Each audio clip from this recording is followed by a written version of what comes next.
presentasi dari saya tentang menyebarkan pemahaman dan pengalaman penerapan budaya positif yang sudah saya dapatkan di pendidikan guru penggerak angkatan 8. Di sini saya akan mendominasikan apa yang telah saya dapatkan di pendidikan guru penggerak yang sudah saya tempuh kurang lebih selama 2 bulan, dan saya sudah menyelesaikan satu modul yang mana dalam satu modul itu terdiri dari 4 subbab, yaitu modul 1.1, 1.2, 1.3, dan 1.4. Yang mana pada modul 1.4 tentang budaya positif ini saya diharuskan mendominasikan apa yang sudah saya dapatkan di modul 1.4 ini kepada rekan-rekan semua.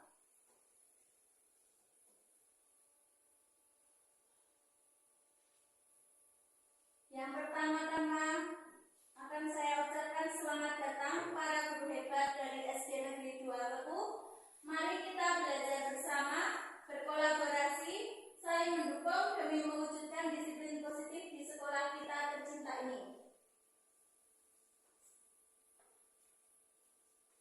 Nah, dari modul 1.4 ini ada konsep utama model budaya positif yang terdiri dari yang pertama adalah perubahan paradigma belajar, yang kedua motivasi perilaku manusia, yang ketiga kebutuhan dasar manusia, yang keempat posisi kontrol restitusi, yang kelima disiplin positif, keenam keyakinan kelas, dan yang ketujuh adalah segitiga restitusi. Di mana nanti dari masing-masing subbab itu akan saya paparkan satu demi satu. Walaupun saya tahu mungkin Bapak Ibu guru di sini sudah lebih banyak mempelajari tentang materi ini daripada saya, tetapi di sini saya bukan bermaksud menggurui, tetapi hanya ingin berbagi dan belajar bersama dengan Bapak Ibu guru semua.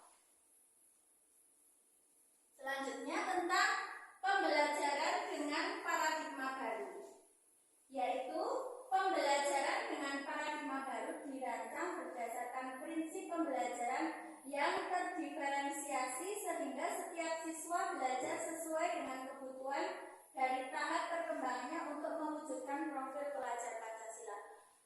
Pada pembelajaran sebelumnya kita kan pada zaman dahulu, khususnya saya, dalam pembelajaran itu kan masih bersifat klasikal, ya Bapak Ibu, belum begitu memperhatikan apa yang menjadi kebutuhan murid. Nah, dalam pembelajaran paradigma baru ini kita dituntut agar bisa melaksanakan pembelajaran yang berdiferensiasi sehingga apa yang menjadi kebutuhan murid itu bisa kita penuhi dan bisa mewujudkan profil pelajar Pancasila, di mana profil pelajar Pancasila tersebut memiliki 6 dimensi, yaitu nomor yang pertama, beriman, bertakwa kepada Tuhan Yang Maha Esa, dan berakhlak mulia. Yang kedua, mandiri. Yang ketiga, bernalar kritis. Keempat, kreatif. 5, bergotong royong. Dan yang terakhir adalah berkebinekaan global. Nah, dengan adanya pendidikan dengan paradigma baru ini, kita berharap di SD kita nanti dapat mewujudkan profil pelajar Pancasila. Selanjutnya, tentang disiplin positif. Kita sudah sering mendengar kata disiplin. Disiplin itu apa? Disiplin dalam budaya kita, makna katanya adalah menjadi sesuatu yang dilakukan seseorang pada orang lain untuk mendapatkan kepatuhan. Kita cenderung menghubungkan kata disiplin dengan ketidaknyamanan. Mengapa kok dengan ketidaknyamanan? Contohnya bagaimana kok disiplin menimbulkan ketidaknyamanan itu yang seperti apa? Dipaksa, misalkan kita itu pengennya kok berangkatnya jangan jam 7 mbak ya, setengah 8, apalagi sekarang itu masih dingin berangkat pagi, tapi karena sudah harus ke sekolah kita kan harus dipaksa untuk datang jam 7 sehingga menimbulkan disiplin itu menimbulkan ketidaknyamanan. Nah untuk itu sebagai pendidikan tujuan kita yaitu menciptakan anak yang memiliki disiplin diri sehingga mereka bisa berperilaku dengan mengacu pada nilai-nilai kebajikan universal dan memiliki motivasi intrinsik bukan ekstrinsik. Nah, kita berharap anak-anak kita itu memiliki motivasi intrinsik yang muncul dari dalam diri, sehingga kalau muncul dari dalam diri itu kan tidak timbul ketidaknyamanan dan juga tidak timbul keterpaksaan karena sudah lahir dari dalam diri kita. Tanpa kita oyak-oyak, tanpa kita iming-imingi, mereka pasti sudah akan menerapkan disiplin karena mereka sudah muncul nilai-nilai kebajikan universal dan juga motivasi yang berasal dari dalam diri siswa itu sendiri. Nah, disiplin positif merupakan salah satu cara penerapan disiplin yang bertujuan untuk menumbuhkan kesadaran serta memberdayakan anak untuk melakukan sesuatu tanpa sogokan, ancaman maupun hukuman seperti yang tadi saya utarakan. Orang ngoyak-oyak, orang senang diiming-iming, tetapi mereka dengan tulus ikhlas melaksanakan karena mereka meyakini bahwa apa yang mereka lakukan itu memiliki nilai kebajikan. Selanjutnya, nah dari tadi tentang konsep budaya positif, khususnya disiplin positif itu ada yang mendasari yaitu kebutuhan dasar manusia, di mana kebutuhan dasar manusia itu terdiri dari 5, yaitu yang pertama bertahan hidup, yang kedua adalah kasih sayang dan rasa diterima. Misalkan sering kita jumpai anak-anak itu melakukan iseng, melakukan bisa dikatakan nakal, tetapi sebetulnya mereka itu bukan nakal, hanya saja mereka itu ternyata butuh kasih sayang karena di rumah mungkin kekurangan kasih sayang dan juga dalam lingkungan pergaulan mereka mungkin kurang diterima sehingga mereka itu memunculkan suatu perbuatan yang bisa memicu agar teman-temannya itu memperhatikan dirinya. Yang ketiga adalah penguasaan. Ini juga sering kita lihat anak-anak itu sebenarnya apa yang direbutkan kok kayak sepele, tetapi kok sampai bertengkar misalkan. Nah itu karena mereka itu butuh kebutuhan dasar yaitu penguasaan. Yang keempat, kebebasan. Kadang di dalam kelas kita sudah menggunakan berbagai media belajar untuk menjelaskan agar mereka itu paham, tetapi kok masih ada ya anak yang tidak memperhatikan, usil sendiri. Nah itu mungkin saja mereka itu butuh kebutuhan dasar tentang kebebasan dalam pembelajaran. Dan yang terakhir adalah kebutuhan dasar kesenangan. Selanjutnya, kebutuhan dasar tadi juga dipengaruhi oleh motivasi perilaku manusia. Motivasi merupakan dorongan yang timbul pada diri seseorang secara sadar atau tidak sadar untuk melakukan suatu tindakan dengan tujuan tertentu. Nah, motivasi manusia itu ada 3, yaitu yang pertama biasanya ini untuk anak ya. Untuk anak itu melakukannya karena apa?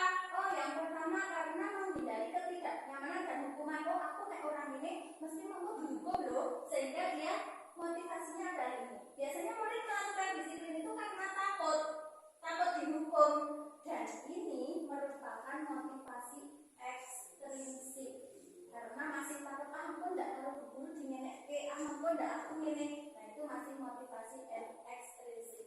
Yang kedua juga karena pengaruh ingin mendapat imbalan atau penghargaan. Jadi mereka itu masih aku kalau melakukan ini nanti sama bu guru diberi ini. Karena kalau aku seperti ini nanti aku akan mendapatkan itu. Nah murid melakukan disiplin karena hanya menginginkan imbalan, dan ini juga merupakan motivasi motivasi ekstrinsik.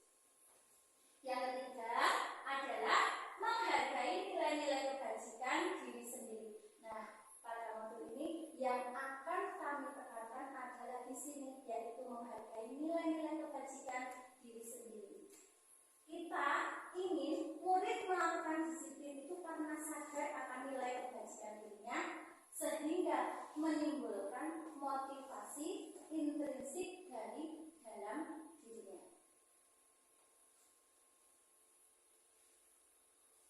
Nah, dari motivasi tadi muncullah konsep disiplin dengan identitas gagal. Kok ada ya konsep disiplin dengan identitas gagal itu maksudnya apa? Ya, seperti tadi, hukuman. Hukuman itu biasanya kalau kita hari Senin, yang tidak lengkap, tidak memakai dasi, tidak memakai topi, silahkan berdiri di depan, sehingga hukuman itu bersifat satu arah dan secara tiba-tiba tanpa ada persetujuan dari kedua belah pihak, sehingga hukuman itu sifatnya menyakitkan, juga menimbulkan ketidaknyamanan dari dalam diri anak tersebut, dan murid menjadi takut, memaksa, menjadi rendah diri, serta murid menyembunyikan kesalahan. Misalkan tidak pakai sabuk atau tidak pakai dasi, tetapi pakai kerudung, ditutup-tutupi, menyembunyikan kesalahan karena aku kalau tidak lengkap nanti pasti disuruh berdiri di depan sana. Aku tak tutupi aja biar tidak dihukum sama bu guru, gitu ya. Terus yang kedua, penghargaan. Penghargaan kok juga termasuk disiplin dengan identitas gagal. Mengapa? Karena dalam penghargaan itu sifatnya tidak efektif. Seperti tadi, anak itu hanya mengharapkan imbalan, masih bersifat ekstrinsik, bukan intrinsik. Dan merusak hubungan. Hubungannya siapa? Bisa juga hubungan antar teman atau antar orang tua dan anak. Misalkan saat penerimaan rapor, mengapa kok tidak boleh memberikan ranking sekarang itu? Nah, karena merusak hubungan. Mengapa? Ini saya sampean ranking kali dewe yo. Nah, anak akan menjadi dibully sama teman-temannya. Begitu juga dengan sampean itu loh nek mbak ranking ini, saya sampean kok saat ini. Dari orang tua pun pasti ada pembandingan, membandingkan dengan anak yang satunya atau dengan teman yang lainnya, sehingga akan mematikan kreativitas. Kita kan tidak secara klasikal itu di bawah, tetapi kan dari dalam diri anak itu pasti muncul suatu satu bidang, entah itu akademik atau non akademik yang menonjol dari dirinya, sehingga kita tidak boleh mematikan kreativitas anak tersebut. Selanjutnya, yang tadi menghubung dengan sistem ranking itu maksudnya seperti tadi anak dibanding-bandingkan. Kalau tidak, nanti di kelas itu akan terjadi pembulian karena sama ranking kali dewe berarti sama sih paling ceng di kelas ini, gitu. Serta merampas menghargai hak dirinya. Nah, kalau tadi sudah konsep disiplin dengan identitas gagal, nah bagaimana kalau konsep disiplin dengan identitas sukses? Di sini terdiri dari dua, yaitu konsekuensi dan restitusi. Dalam konsekuensi ini sifatnya hanya penguatan jangka pendek. Juga perlu monitoring berkelanjutan. Kita harus selalu memantau nek ini. Nah, itu kita harus selalu memantau, memonitoring. Juga adanya stimulus respon. Kalau tidak ada stimulus respon pasti juga tidak akan dilakukan. Terus murid menghormati peraturan serta kehilangan waktu untuk merenungi kesalahan, karena mereka begitu sampean ini tidak memakai sabuk berarti sampean hukumannya langsung konsekuensinya harus begini. Kalian tidak mengerjakan PR, konsekuensinya begini. Jadi tidak ada waktu untuk merenung kesalahan saya apa dan harus bagaimana. Nah, tentang restitusi ini terus terang juga saya baru mendengar setelah saya itu mempelajari modul 1.4 tentang restitusi ini. Dalam restitusi ini nantinya diharapkan murid itu akan lebih bertanggung jawab untuk perilakunya. Dan tujuan dari restitusi itu fokus pada pemecahan masalah jangka panjang. Yang selanjutnya, murid menghormati dirinya dan orang lain, serta teori kontrolnya itu dirinya yang memegang kontrol, bukan orang lain. Dan yang terakhir, murid bersemangat memperbaiki kesalahan. Namun dalam restitusi ini memang tidak bisa langsung kita praktekkan restitusi terus langsung sukses, itu tidak, karena restitusi ini memang dilakukan secara perlahan-lahan dan bertahap. Nah, bagaimana konsep disiplin pendekatan restitusi? Pendekatan restitusi adalah sebuah cara menanamkan disiplin positif pada murid. Sedangkan pengertian restitusi adalah proses menciptakan kondisi bagi murid untuk memperbaiki kesalahan mereka sehingga mereka bisa kembali kepada kelompoknya dengan karakter yang lebih kuat. Ciri-ciri restitusi: bukan menebus kesalahan, namun belajar dari kesalahan. Oh, aku salah, aku itu harus bagaimana. Yang kedua, memperbaiki hubungan. Yang ketiga, tawaran bukan paksaan. Anak itu ditawarkan, kalau kamu itu sudah melanggar keyakinan yang mana, terus apa yang akan kamu lakukan. Bukan langsung, oh kamu salah berarti konsekuensinya langsung ini. Tetapi kita tawarkan murid itu ingin apa. Menuntut untuk melihat ke dalam diri, mencari kebutuhan dasar yang mendasari tindakan. Kok mereka itu melakukan seperti ini, sebenarnya kebutuhan apa atau yang belum terpenuhi dari siswa tersebut. Fokus pada karakter, bukan tindakan. Dan yang terakhir, menguatkan dan fokus pada solusi. Nah, ini ada satu kasus perbedaan antara kita melakukan hukuman atau konsekuensi dan juga restitusi. Misalkan dalam kasus siswa sering tidak mengerjakan PR, dalam semua kelas pasti ada salah satu anak itu kalau di PR itu tidak mengerjakan, pasti ada. Nah, kalau kita menerapkan hukuman itu biasanya guru menghukum, hanya contoh ya, guru menghukum dengan lari keliling lapangan misalkan, atau guru marah sehingga murid menjadi takut, atau siswa itu, oh kamu tidak mengerjakan PR, hukumannya harus berdiri dengan mengangkat satu kaki di depan kelas. Nah, itu kan murid menjadi takut. Sedangkan pada konsekuensi itu guru memberikan konsekuensi dengan mengerjakan PR pada saat jam istirahat, atau sudah kamu kerjakan PR-nya di luar, atau murid disuruh mengerjakan 3 kali lipat. Besok kalau kamu tidak mengerjakan lagi, harus dikerjakan 3 kali lipat dari yang sekarang. Dan juga guru tegas dan siswa menghormati peraturan. Sedangkan pada restitusi, ini guru menanyakan keyakinan kelas atau dirinya dan membantu siswa menyelesaikan masalahnya. Nah, di sini tujuan melaksanakan presentasi ini adalah untuk menindaklanjuti restitusi. Yang pertama adalah dengan membuat keyakinan kelas. Yang selama ini kita itu selalu membuat peraturan penghargaan dan sanksi. Dalam pendidikan paradigma baru, kita membuat keyakinan kelas. Mengapa harus didominasikan? Karena begini, kalau kelas saya sudah membuat keyakinan kelas, sedangkan kelas yang lain itu membuatnya bukan keyakinan kelas. Saat saya melaksanakan restitusi, terus ya kelas lain masih seperti zaman dahulu, otomatis begini, nek sama Bu Lilin itu sekarang kok begini, tapi kok sama Bu Guru itu kok begitu ya. Jadi kita akan istilahnya menyamakan persepsi agar di lingkungan sekolah kita itu nanti bisa melaksanakan restitusi secara bersama-sama. Dan nanti secara bersama-sama kita juga akan membuat keyakinan kelas, di mana keyakinan kelas ini memang saat yang paling tepat untuk membuat keyakinan kelas adalah pada awal masuk sekolah. Nah, dalam restitusi ini guru terbuka dan siswa menghormati dirinya dan orang lain, karena kita hanya menggali apa kebutuhan mereka melakukan itu, terus apa solusinya kita tawarkan sehingga dia itu lebih menghormati. Oh, aku ternyata sudah melanggar keyakinan kelas yang ini,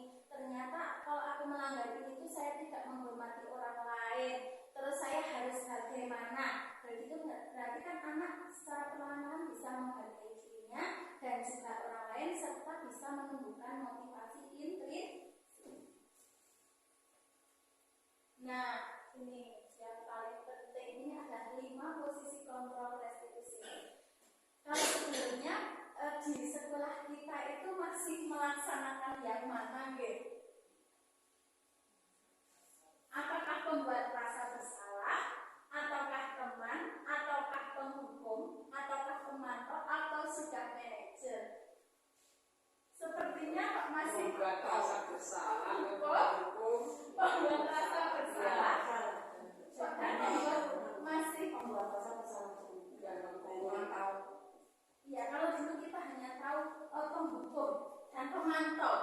Ternyata dalam posisi kontrol restitusi itu terdiri dari 5. Yang kita ketahui sebelumnya hanya penghukum dan pemantau. Bocah orang ini hukumannya ini, terus dipantau. Ternyata kita itu, ternyata ya ini masih ada yang lainnya toh. Nah, bagaimana contoh penerapan 5 posisi kontrol? Ini ada kasus lagi. Contohnya siswa tidak memakai atribut lengkap saat upacara, seperti tadi yang sudah saya paparkan di depan. Kalau penghukum itu kita seperti ini. Patuhi aturan sekolah, lalu berdiri di depan barisan. Nah, itu penghukum. Biasanya menggunakan suara yang keras, sehingga anak sudah takut. Sedangkan pembuat rasa bersalah itu ini, suaranya lebih lembut. Berapa kali bu guru harus memberitahu kamu, bu guru kecewa sama kamu. Nah, itu membuat rasa bersalah. Jadi anak itu langsung, itu salah kok. Langsung dibuat, salah kayak ini. Sedangkan sebagai teman, ayolah yang penting. Bu guru itu bangga. Kali ini tidak apa-apa kamu salah. Nanti bu guru bantu ya. Nah, itu contoh sebagai teman. Sedangkan pemantau, kamu sudah melanggar. Apa peraturan dan konsekuensinya? Langsung ditunjukin. Nggak sama melanggar, konsekuensinya apa? Langsung ditunjukkan.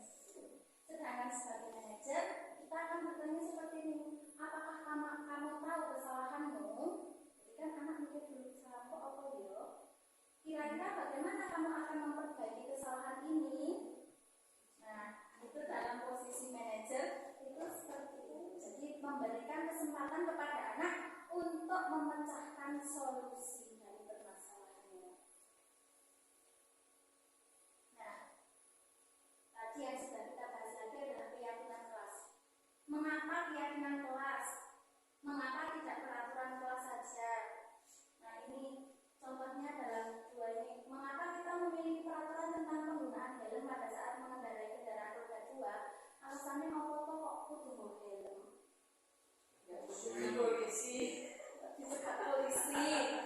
Tapi kalau misalnya dicegat polisi, berarti tak anggap tawon.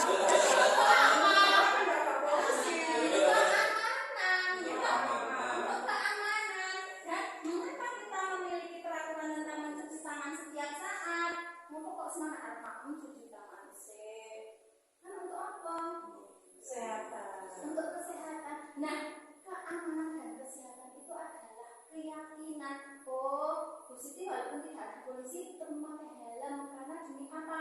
Demi keamanan kita, walaupun tidak disuruh cuci tangan. Karena untuk kesehatan diri kita itu keyakinan yang akan kita tumbuhkan di sini, bukan peraturan. Kalau peraturan aku nggak helm mesti kok dicegat polisi, akan mendapatkan sanksi, itu kan peraturan bisa dilanggar. Tapi kalau sudah keyakinan itu kan walaupun jarak berat, aku nggak pakai helm, aku nggak gantung tawon, keamanan ya Pak. Nah, pasti akan menggunakan walaupun tidak ada polisi. Nah, itu keyakinan. Nah, bagaimana pembentukan keyakinan kelas? Yang pertama adalah mendiskusikan tentang peraturan. Saya sudah mencoba mempraktekkan juga di kelas saya itu, kita pertama-tama mendiskusikan peraturan yang dulu sudah ada di tempat kita, yang sudah kita jalankan. Kemudian merumuskan peraturan menjadi keyakinan. Nah, untuk merumuskan peraturan menjadi keyakinan ini adalah menggunakan kata-kata positif, hindari penggunaan kata jangan dan dilarang.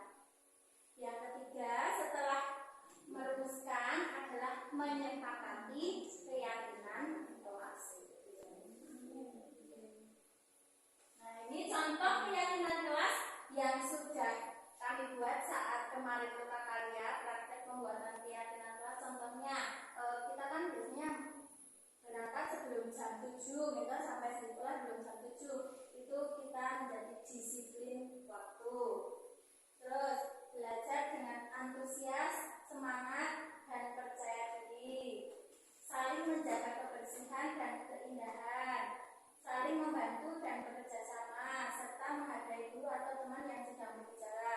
Ada lagi kalau tadi di kelas 5 itu kan Bu, tidak boleh mengejek, tidak boleh marah, tidak boleh mencontek. Nah itu termasuk yang mana, keyakinan yang mana kira-kira? Iya, menghargai dan menghormati orang lain. Nah itu keyakinan kelas itu dibuat tidak usah terlalu banyak dan dengan kata-kata yang singkat, karena harapannya anak itu keyakinan kelasku ini, saat salah itu keyakinan kelasku ini. Jadi kalau mereka itu diberikan yang panjang-panjang banyak, pasti malah tidak akan ingat. Tetapi kalau yang sedikit, keyakinan kelasku ini itu terdiri dari ini. Kalau sudah dijelaskan, anak menulis sendiri kan termasuk ini, aku biar sih termasuk ini, aku termasuk ini. Nah dia akan ingat.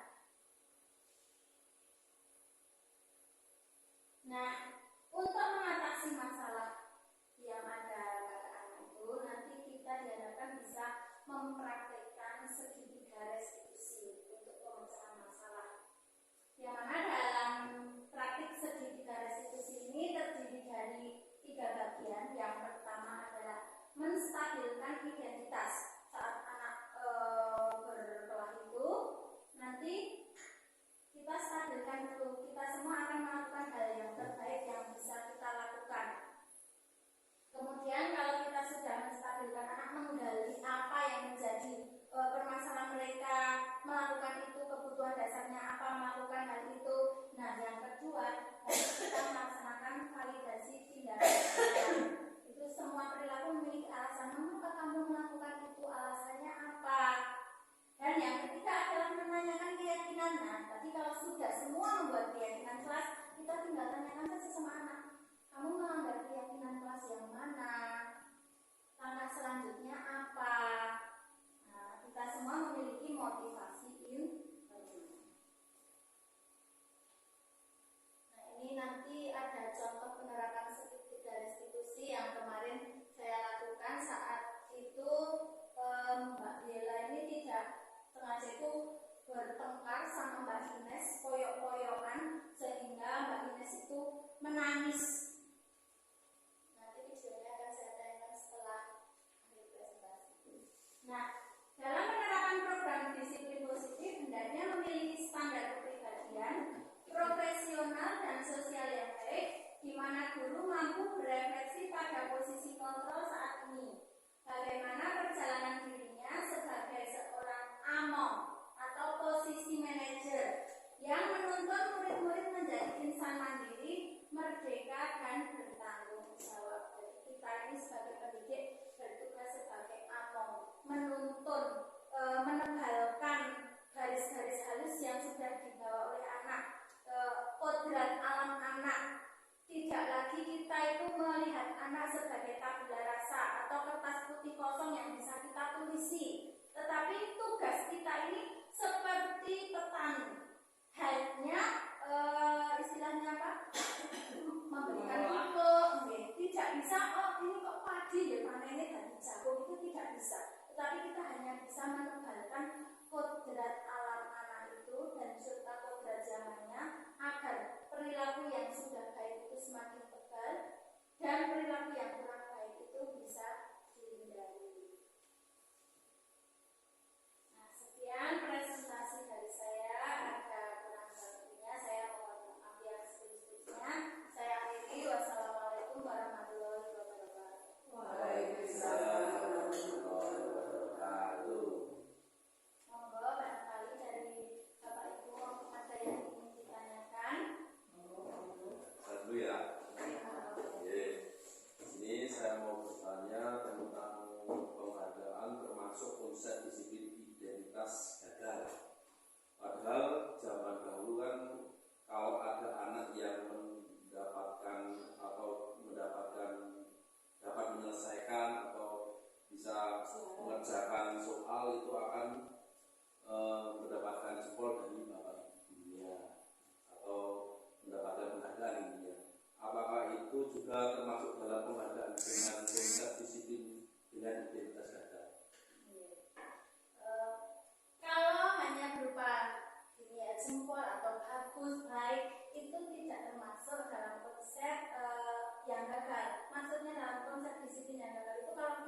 memberikan penghargaan berupa barang, bukan yang verbal. Kan kita sering kalau anak bisa kita berikan tepuk jempol,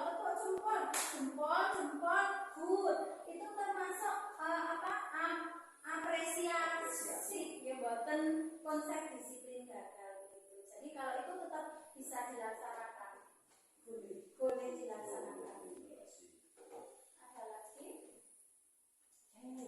Ya, Ini dalam melaksanakan restitusi tadi ada 3 tahap. Apakah ketika 3 tahap itu harus dilakukan sesuai dengan urutan atau bisa dilaksanakan secara acak? Terima kasih. Dalam praktek nanti segitiga restitusi untuk menyelesaikan masalah itu 3 tahapan itu tidak harus dilakukan ketiga-tiganya, tetapi melihat dari permasalahannya. Kalau kira-kira permasalahannya itu tidak terlalu berat, bisa kita hanya melakukan 2 langkah, tetapi urutannya harus sesuai karena tujuan dari yang terakhir meyakini keyakinan itu kan membentuk motivasi secara intrinsik. Jadi itu adalah gongnya, tujuan kita. Kalau kita acak-acak urutannya, kan tujuan kita tidak akan tercapai. Begitu.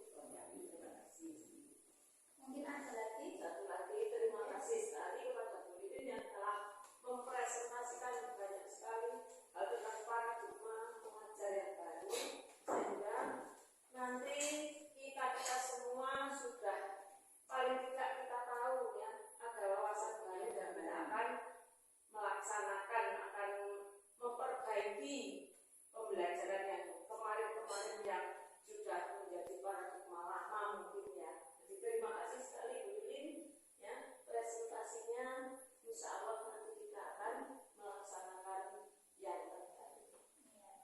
Oke, terima kasih. Semoga nanti dengan presentasi saya ini kita bisa menindaklanjuti untuk membuat keyakinan kelas dan kita bisa sekaligus bisa mewujudkan visi kita yang sudah kita buat kemarin, sehingga nanti setelah kita itu bisa mewujudkan benar-benar bisa mewujudkan profil pelajar Pancasila yang terdiri dari 6 dimensi tadi. Oke?